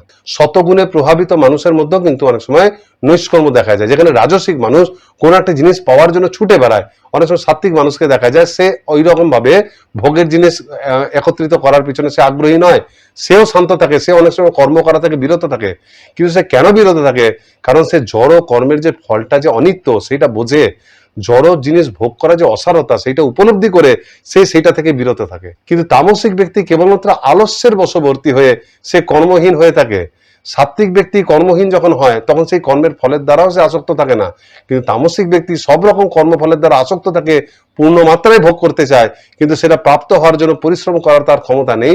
তার মানসিকতার জন্য, তার আলস্যের জন্য সে সর্বদাই নিষ্কর্মা হয়ে পড়ে থাকে, কিন্তু তার মানসিক স্তরে কিন্তু সে সবসময় সেগুলো ভোগ করতে চায়। সেই জন্য বাহ্যিকভাবে সাত্ত্বিক স্তরের মধ্যেও কখনো কখনো নিষ্কর্ম দেখা গেলেও সেটা কিন্তু তামসিক স্তরের ব্যক্তির মতো নয়। সেই জন্য কৃষ্ণ বলছেন এটা অজ্ঞানতা থেকে সৃষ্টি। তমস্তু অজ্ঞানজং বৃদ্ধি। কোনো ব্যক্তির জীবনে যখন দুঃখ কষ্ট আসে তখন সাত্ত্বিক ব্যক্তি সেই দুঃখের কারণকে বোঝার চেষ্টা করে, সেটাকে জীবন থেকে সরানোর চেষ্টা করে, বা সেই ফল ভোগকে কর্মফল ভোগ বলে মনে করে। রাজসিক ব্যক্তি নিজের বাহুবলের দ্বারা সেই সমস্যার সমাধান করতে চায়, কিন্তু তামসিক ব্যক্তি যখন এরকম সমস্যাগ্রস্ত হয় সে ভাবে নেশা করে এই সমস্যাটাকে আমি ভুলে থাকবো, তাহলে আমার কষ্ট হবে না। তো এই যে চিন্তা ভাবনাটা, এটা প্রথম থেকে এটা অজ্ঞানতা জাত। এই চিন্তা ভাবনা আসাটাই অজ্ঞানতার প্রকাশ। তারপর তামসিক ব্যক্তি এইরকম চিন্তা ভাবনা করে সত্যিই যখন নেশাগ্রস্ত হয়ে পড়ে, যখন নেশাগ্রস্ত ছিল না তখনই কাজকর্ম করার পরিবর্তে এইরকম কথা ভাবছিল যে নেশা করলে আমি সবকিছু ভুলে যাব। এখন যখন সেই লোকটা সত্যিই নেশাগ্রস্ত হয়ে গেছে তখন তার কি অবস্থা? যে স্বাভাবিক অবস্থায় মূর্খ অলস সেই ব্যক্তি যখন নেশা করে নেয় তখন সে আরো অধিক অধঃপতিত হয়। সেই জন্য বলছে না মোহনও সর্বদেহীনাম। এখানে আরেকটা শব্দ গুরুত্বপূর্ণ, সেটা হচ্ছে সর্বদেহীনাম। তমগুণ প্রত্যেক প্রকার জীবের উপর, সে শতগুণের প্রভাবিতই হোক আর রজগুণের প্রভাবিত হোক, সবার জীবনেই কিছু না কিছু তার প্রভাব ফেলবেই। অর্থাৎ এক কথায় বলতে গেলে তমগুণের এই যে বিমোহন করার ক্ষমতা, এটা কিন্তু সে সবার উপরে ফেলে। এখন যে সাত্ত্বিক গুণে দ্বারা বেশি আবদ্ধ সে কম মোহিত হয়, যে রাজসিকে আবদ্ধ সে তমগুণের দ্বারা বেশি মোহিত হয়, আর যে তমগুণে রয়েছে সম্পূর্ণ মোহিত অবস্থায় থাকে। কি করে বোঝা যায়? দেখুন, এই জড়জগতে যারাই নিক্ষিপ্ত হয়েছে, সে শতগুণেই থাকুক আর তমগুণেই থাকুক, প্রত্যেকে জানুক বা না জানুক এটাই তো উপলব্ধি করে যে আমি আমার দেহ, আমি যে জেনেও যাই যে আমি দেহ নেই আত্মা, তবুও আমি উপভোগ করি দেহের মাধ্যমে, মানে আমি আচরণ করি কিন্তু দেহের মতোই। নিজের যে আত্মস্বরূপ ভুলে গিয়ে এই দেহাত্ম বুদ্ধিতেই যে মত্ত হয়ে থাকা, এটা তমগুণেরই লক্ষণ। তাই প্রত্যেকের মধ্যে অল্প বিস্তর তমগুণ রয়েছে। প্রত্যেক জীবী আলস্য অনুভব করে। সাত্ত্বিক ব্যক্তি অনেক জ্ঞান চর্চার পরও সে টায়ার্ড হয়ে যায়, রাজসিক ব্যক্তি তো অলস হয়েই যায়, সারাদিন কাজকর্ম করার পর তার অসারতা হয়, আর তামসিক ব্যক্তি পূর্ণ মাত্রায় আলস্য থাকে। আর তৃতীয় হচ্ছে নিদ্রা। এই নিদ্রা প্রত্যেকটি জীবের লক্ষ্য। আপনি নিদ্রাতুর বা ঘুম কাতুরে হন বা না হন, কিন্তু দেহকে রক্ষা করার জন্য আপনাকে তো নিদ্রা যেতেই হবে, আর নিদ্রা হচ্ছে তমগুণের লক্ষণ। সুতরাং প্রত্যেকটা সুস্থ স্বাভাবিক জীব কিন্তু দিনে এট এ টাইম, একটা টাইমও অন্তত কিন্তু সে তমগুণের দ্বারা প্রভাবিত হতেই হয় তাকে। এখন প্রশ্ন হচ্ছে, তাহলে ভক্তরাও তো নিদ্রা যায়, তার মানে ভক্তরাও সব তমগুণের প্রভাবে রয়েছে? বিচার করে দেখতে গেলে আমরা যাদেরকে ভক্ত বলছি, আমরা প্রত্যেকেই কৃষ্ণ ভক্তি অনুশীলনরত। আমরা কেউ জড়জগতের প্রভাব থেকে মুক্ত শুদ্ধ জীবাত্মা হয়ে যায়নি। সেই জন্য অনুশীলনরত অবস্থায় কম বেশি সকলেই তমগুণের দ্বারা, রজগুণের দ্বারা অল্প বিস্তর প্রভাবিত থাকেন। কেবলমাত্র যারা শুদ্ধ বৈষ্ণব, অর্থাৎ যারা কেবলমাত্র কৃষ্ণের প্রীতিবিধানার্থে জীবনযাপন করেন, তারা একমাত্র তমগুণের দ্বারা থেকে মুক্ত। তারা যখন নিদ্রাও যান, তখন নিদ্রাতেও তারা কৃষ্ণের সন্তুষ্টি বিধান করেন, কৃষ্ণের কোনো লীলাতে যুক্ত হন, অথবা কৃষ্ণের কোনো সেবা সম্পাদনের জন্য তারা নিদ্রার মধ্যেও সেটার প্ল্যান করতে পারেন। তো তাদের নিদ্রা তামসিক নিদ্রা বা তমগুণজাত নিদ্রা নয়। এই কথাটা যে আমরা আলোচনা করি, তার মানে এই নয় যেটা স্ট্যাম্প পরে গেল আচ্ছা আচ্ছা সবাই তো তমগুণের দ্বারা প্রভাবিত, তাহলে আমি একটু বেশি ঘুমালে ক্ষতি কি আছে? যে 4 ঘন্টা ঘুমাচ্ছে সেও তামসিক, আমি যদি 10 ঘন্টা ঘুমাই তাহলে আমিও তো তামসিক। ব্যাপারটা এরকম না। এই তমগুণের প্রভাবকে আমরা দুটো ভাগ করতে পারি। একটা হচ্ছে বাধ্যতামূলক, অব্লিগেটরি, আর একটা হচ্ছে স্বেচ্ছামূলক বা ফ্যাকাল্টেটিভ। বাধ্যতামূলক প্রভাব সবার উপর রয়েছে। সে যতই উন্নত ব্যক্তি হোক, সে যদি একটু ঘুমাতে ইচ্ছা তার নাও হয়, তবু শরীরকে সুস্থ রাখার জন্য তাকে জোর করেও ঘুমাতে হবে। সেই জন্য ন্যূনতম যতটুকু দৈহিক চাহিদা, দেহ এবং মস্তিষ্ককে সুস্থ রাখার জন্য যতটুকু নিদ্রা তার প্রয়োজন, সেইটুকু যখন সে নিদ্রা যায়, শাস্ত্র অনুসারে সে ম্যাক্সিমাম 6 ঘন্টা নিদ্রা যায়, নয়তো অনেক ক্ষেত্রে সে আরো কম নিদ্রা যায়। তো সেইটা বাধ্যতামূলক নিদ্রা, সেইটা কিন্তু এই রকম প্রভাবে আসে না। যেমন শ্রীল প্রভুপাদ পরমেশ্বর ভগবানের প্রীতি বিধানার্থে সারা বিশ্বে প্রচারের জন্য তিনি শ্রীমদ্ ভাগবতমে যখন ট্রান্সলেশন করতেন, গ্রন্থ রচনা করতেন, তো তিনি যখন সময় পেতেন না, তখন তিনি ভগবানের কাছে প্রার্থনা করেছিলেন যে হে প্রভু, আমাকে এই নিদ্রা থেকে মুক্ত করে দাও, তাহলে আমি না ঘুমিয়ে তোমার কথা প্রচার করতে পারবো। তো কৃষ্ণ তাকে সেই কৃপা করেছিলেন। শ্রীল প্রভুপাদ সারা রাত না ঘুমিয়ে সারা রাত জুড়ে এই গ্রন্থগুলো রচনা করতেন, অর্থাৎ তিনি তমগুণের প্রভাব থেকে মুক্ত ছিলেন। কিন্তু আমরা সেই স্তরে না গেলেও যতটুকু আমরা বাধ্যতামূলক তমগুণের দ্বারা প্রভাবিত হতে বাধ্য দেহ মনকে সুস্থ রাখার জন্য, আমরা ততটুকু গ্রহণ করতে পারি। কিন্তু যদি এইটা দেখা যায় যে তমগুণের দেহের দ্বারা যেহেতু আমরা প্রভাবিতই হচ্ছি, সেই প্রভাবটাকে যদি আমরা উপভোগ করতে শুরু করি, আমরা সেটার বিরোধিতা না করে আনন্দের সঙ্গে তাকে অ্যাকসেপ্ট করি এবং খুব সুন্দরভাবে সেটাকে তার দ্বারা মোহিত হয়ে যায়, তখন দেখা যাবে যে আমরা শরীরের নামে, মনকে সুস্থ রাখার নামে মাত্রাতিরিক্ত নিদ্রা উপভোগ করছি, এবং সেই জন্য আমরা আরো বেশি ঘুম কাতুরে হয়ে পড়ছি, নিদ্রাতুর হয়ে পড়ছি। এইটা কিন্তু স্বেচ্ছাকৃত তমগুণের প্রভাবে আসা। সুতরাং আমরা বাধ্য হয়ে তমগুণের প্রভাবে আসছি না স্বেচ্ছাকৃত ভাবে তমগুণের প্রভাবে আসছি, সেইটা কিন্তু বিচার্য বিষয়। ভক্ত হওয়ার পরও যদি আমি স্বেচ্ছাকৃত ভাবে তমগুণের দ্বারা প্রভাবিত হতে থাকি নিজের ইচ্ছায়, তাহলে সেইটা কিন্তু আমাদের ভজনের বিরোধী বা ভক্তি বিরোধী। কিন্তু আমরা যদি বাধ্য হয়ে, একজন ব্যক্তি যখন ট্রিটমেন্ট করায়, বাধ্য হয়ে যখন তাকে ইঞ্জেকশন নিতে হয়, স্যালাইন নিতে হয়, নানা রকম ট্রিটমেন্ট করা হয়, সার্জারি করা হয়, সেটার দ্বারা সে আসক্ত হয় না। সেটা চাহে সে যতটা না হোক, কিন্তু যখন কিছু করার নেই তখন সে করে। কিন্তু কোনো ব্যক্তি সেটার দ্বারা যদি প্রভাবিত হয়ে যায়, বারবার সে ট্রিটমেন্টের আছিলায় সে হাসপাতাল যেতে চায়, তাহলে বুঝতে হবে সে পাগল হয়ে গেছে। যে ব্যক্তিরা বাধ্য হয় প্রভাবিত হতে এবং চায় যতটা সম্ভব কম প্রভাবিত হওয়া যায়, তারা একসময় সাত্ত্বিক গুণে এসে এবং তারপর শুদ্ধ সত্ত্বেও যেতে পারে। কিন্তু সাধারণ ব্যক্তিরা তমগুণের এই প্রভাবকে, তাদের এই ইচ্ছাকৃত প্রভাবটাকে তারা প্রয়োজন বলে মনে করে। তারা স্বেচ্ছাকৃত ভাবে তমগুণে তারা প্রভাবিত হয় এবং সেটাকে প্রয়োজন বলে জাহির করে মনে মনে সেটাকে উপভোগ করে, তারা নিদ্রাতুর হয়ে পড়ে, তারা ভোগী আলসী ব্যক্তি হয়, শাস্ত্র বিমুখ হয়, ধর্ম আচরণ করে না, বাঁচার দোহাই দিয়ে পাপবৃত্তি গ্রহণ করে এবং দুঃখ মোচনের জন্য তারা নেশাগ্রস্ত হয়ে থাকে। এইটা হচ্ছে সম্পূর্ণরূপে তামসিক গুণের লক্ষণ। এইভাবে তমগুণ অজ্ঞানতার দ্বারা সব রকম ব্যক্তিকে অল্প বিস্তর কিছুটা হলেও মহাচ্ছন্ন করে। এইভাবে 6 থেকে 8 এই 3টে শ্লোকে কৃষ্ণ গুণত্রয়ের কিছু প্রারম্ভিক কথা এবং কোন গুণ জীবাত্মাকে কিভাবে আবদ্ধ করে সেই মূল কথা বলে এবার 9ম শ্লোকে তার একটা উপসংহারমূলক কথা বলছেন যে কিভাবে প্রত্যেকটা গুণই জীবাত্মাকে আবদ্ধ করে, সেই কথা কৃষ্ণ এখানে কনক্লুশন রূপে বলছেন। এখানে কৃষ্ণ বলছেন সত্বং সুখেন সঞ্জয়াতি রজ কর্মণি ভারত জ্ঞানম আবৃত্য তু তম প্রমাদে সঞ্জয়ত্যুত। অনুবাদ: হে ভারত, শতগুণ জীবকে সুখে আবদ্ধ করে, রজগুণ জীবকে সকাম কর্মে আবদ্ধ করে এবং তমগুণ প্রমাদে আবদ্ধ করে। কৃষ্ণ 6ষ্ঠ শ্লোকে ইতিমধ্যে শতগুণে প্রভাবিত ব্যক্তির কথা বলছেন। যিনি শতগুণে প্রভাবিত হয়, পারমার্থিক জ্ঞান না পেলেও সে জড়জাগতিক জ্ঞানও তো অন্তত পায় এবং সে পাপ প্রবৃত্তি থেকে দূরে থাকে, সে সকলকে আত্মবোধ বলে মনে করে, তার জীবন সাধারণত জাগতিক দৃষ্টিতে অনেকটা সুখ শান্তিপূর্ণ হয় এবং সেই জন্য সে নিজেকে শ্রেষ্ঠ মনে করে। আর এই শ্রেষ্ঠ চিন্তা ভাবনার জন্যই সে তার যে জীবনধারা সেটার গণ্ডি থেকে সে বেরিয়ে আসতে পারে না। সে মনে করে এটাই সবচেয়ে ভালো, এর বাইরে আর ভালো কিছু হয় না।